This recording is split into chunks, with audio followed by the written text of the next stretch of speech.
চিন্টু ঘুম থেকে উঠে পড়তে যাবি যে তাড়াতাড়ি উঠে চান কর।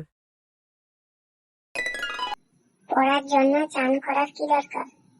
চুপচাপ রেডি হ, স্নান কর আর স্কুলে যা। বাইরে প্রচুর ঠান্ডা মা। তোকে চান করতেই হবে। তোমার কি দাদাগিরি? ঠিক আছে, জলটা তো গরম করে দাও। গরম জলে ম্যাগি দিয়ে দিয়েছি, চুপচাপ ঠান্ডা জলে স্নান করবি যা।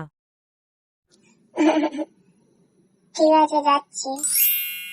বাবারে, এত ঠান্ডা! গরমে ঠিক ছিল। আরে বাবা, তুমি এখানে? বাবা, তোমাকে আর চিন্তা করতে হবে না, এখন আমি বড় হয়ে গেছি, একা সাবান মাখতে পারি।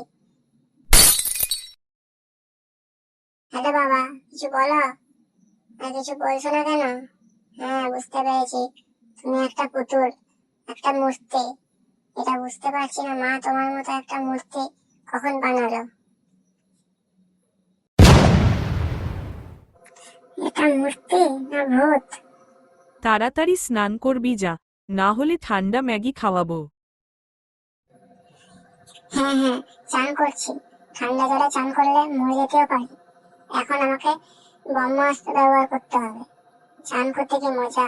প্রতিদিন ঠান্ডা জলে চান করতে হবে, মজা লাগছে। এটা তো হয়ে গেল, এবার ফ্লাশটা খুলি। ওকে, মজা লাগছে। কাজ শেষ, এবার গিয়ে ম্যাগি খাই।